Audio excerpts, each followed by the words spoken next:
Welcome back to Movies TV Mad. I have one question here for you today. Is Hollywood worth saving? Welcome back to Movies TV Mad. I am Mick, your host with the most. Just ask your girlfriends, wives, and especially your boyfriends and your husbands. A very warm welcome to Monday's edition of the dceu Daily. You can follow me on X, Twitter at Movies TV Mad, and on Instagram and on Threads at Movies TV Mad X, Snapchat, Female60, and TikTok, Mad Mickey's World. As you can see, I'm a very unconventional content creator, but don't let that put you off. I talk about DC every single day on my videos, predominantly the films. But I'm a man who grew up within this industry. My father worked for a studio out in Hollywood. He dragged us over to LA as kids. I was a teenager. I had to go to high school in LA. I was going to secondary school in the United Kingdom. Imagine what that was like, going from southeast London, Bromley, Kent, to LA. That really messed with my mind, because everyone, you don't understand unless you've lived in LA, they're fucking insane. They've always been fucking insane. But today I'm asking you, is Hollywood worth saving? N-O spells no. They are not worth saving. They've always been a shitty industry that treat people disgustingly back from the days of Judy Garland. They were giving her uppers to keep her awake because they were making her overwork and she couldn't handle it. Her own mother signed off on her taking uppers. Then the poor girl was addicted to uppers, right? And they ruined her life. That's Hollywood, but we used to tolerate old Hollywood being shitty. And, giving a young girl uppers is the least of their fucking crimes, and we all know that. But we tolerated them because they were talented people who were entertaining us. There's no need to tolerate this untalented group of con artists anymore, because they're just as toxic, right? And as illicit as they used to be, but they have no worth. They have no value. There is no point to Hollywood anymore.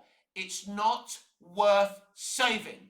Is an industry worth saving? When you think about what they did to Zack Snyder, they used the fact that he lost his own daughter because she tragically took her own life to get rid of him. They used that information to justify his exit from finishing his Justice League movie. Is an industry, a studio, worth saving when it fucking does that? No, it's not. Especially if they don't do anything anymore. They don't believe in escapism, entertainment, deep connections with the consumer and the thing that they're watching. They no longer believe in the magic of movies, the magic of Hollywood. That sequence from Harold Lloyd dangling from a fucking clock, by the way, still looks fucking amazing, if you know what I'm talking about. The magic has gone. And if the magic has gone, and the people who used to be part of that magic or work in the industry that used to perform that magic, these people are not capable of giving you magic. All they're capable of doing is stroking their fucking IMAX cameras, right? Yeah, yes, Christopher Nolan is a great director, and I know we all love him, right? And he has some nice things to say about Snyder, but at the end of the day, think about this. I had a really long conversation with my brother last night, because it was my birthday, 53 years old, and I think we'll all agree I'm fucking thriving. Young people, if you're as goated as I am at 53 years old, I'll be very much surprised. I was having this long conversation with my brother, and he made the point about this Odyssey movie that Nolan's making. There's no actual Greek people, I think, cast in this movie. We all know who they are. We all know their DNA. He's cast a lot of established Hollywood people who are nowhere near being fucking Greek, right, in this movie. But Nolan's using a brand new camera, so everyone's fine with it. I'm sure it's going to be a wonderful, beautiful movie. Nolan is a great film director. I'm not doubting that. I'm just making the point. They're not worth saving. They're not. Their doors are closed. Representation and inclusion doesn't really matter to them, right? Look what they've done to DC. They got rid of Snyder, an artistic man who trained in an art school called Heatherley's in London, who believes in art, who believes in artistic integrity, who wants to give you, the audience, something. Think about that, especially you that hate Snyder. I don't know what he did to you that was so wrong, even if you didn't like what he was doing. He wanted to give you a fucking experience, and you hate him for that? And you'd rather watch James Gunn, a man who went to illicit parties and dressed in fancy dress, who made jokes on Twitter on his younger days about children being abused, who has connections with, let's just say, very, very bad people. We won't go into the details of that. And he is creatively bankrupt. Has he excited you? Has James Gunn's DCU fixed DC how you all claimed you wanted it to be fixed? No, he didn't fix it. He made the situation worse, right? So again, Hollywood isn't worth saving.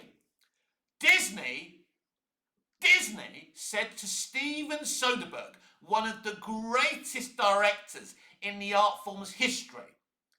I mean, look, Adam Driver, who played Ben Solo, went and found Steven Soderbergh, one of the greatest directors in their history of this beautiful art form, and they put together this script called Finding Solo. This is the first time Disney Star Wars have ever finished a fucking script. And they said no! How can you reject a Star Wars movie by Steven Soderbergh? But according to the critical drinker, right, the critical winker, right, that's a good thing. That proves my point. Because everything from these people, these right-wing YouTubers, is about politics. And they talk about wanting better movies, a better Hollywood, but they don't give a shit. All they care about is making money from your anger. But I grew up in the entertainment system, around it, and I love it.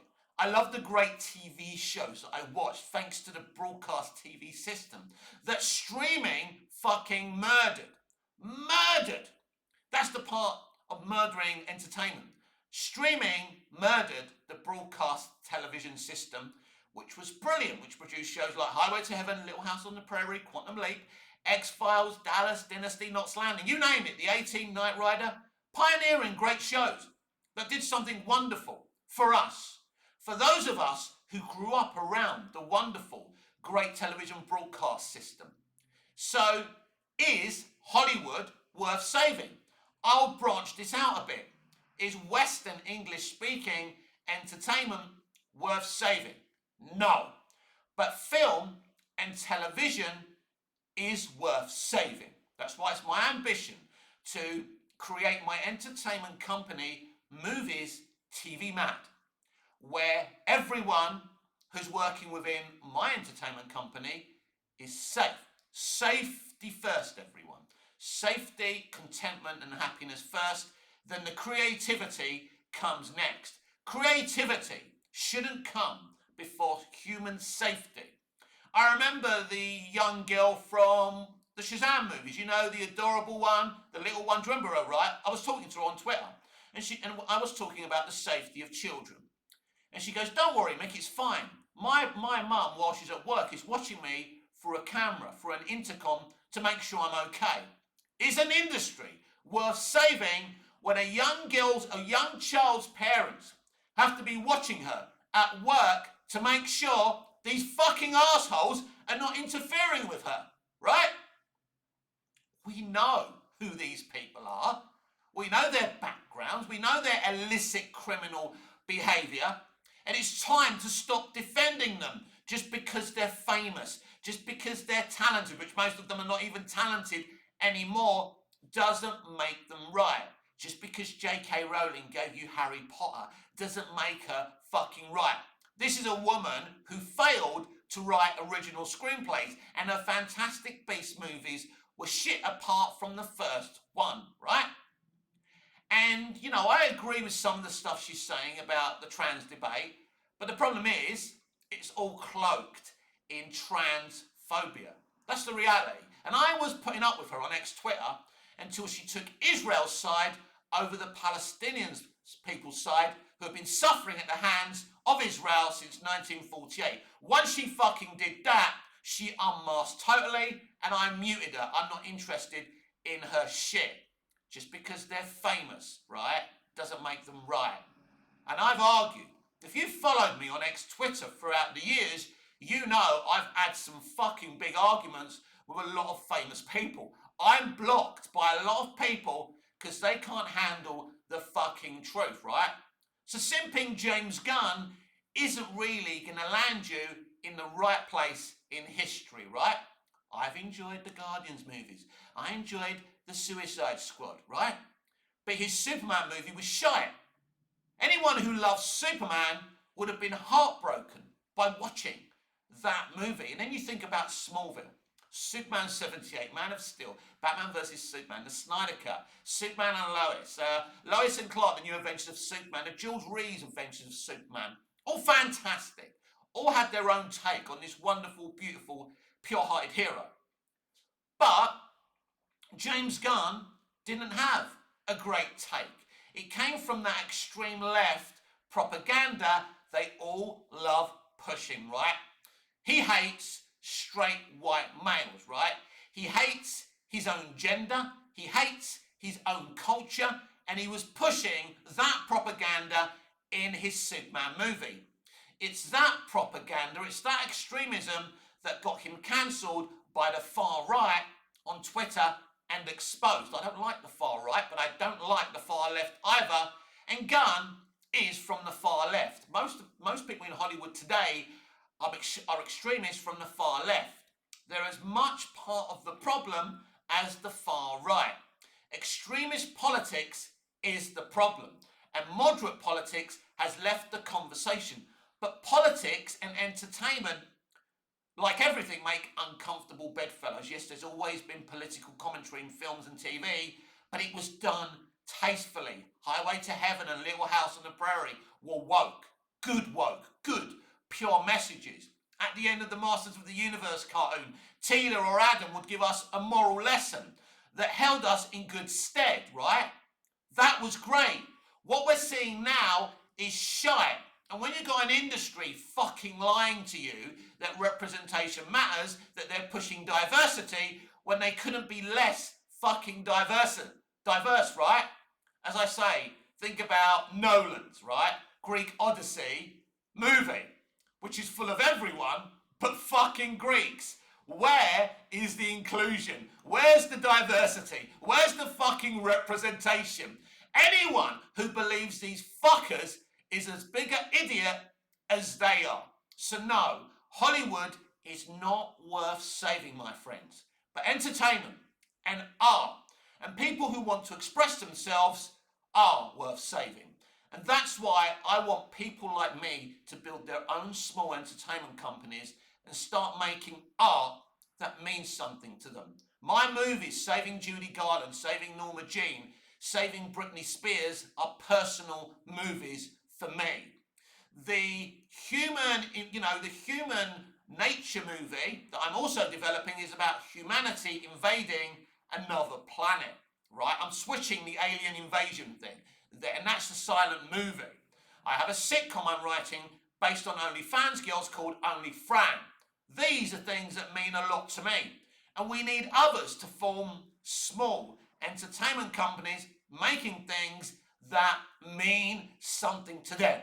Because if you make stuff for the right reasons, if you make art instead of content, people will come. They'll turn on their televisions, not their streaming devices, their television. We need to bring back broadcast television. Broadcast television made loads of money for entertainment via sponsorships and adverts. They got rid of that medium, created streaming, something that made less money for them.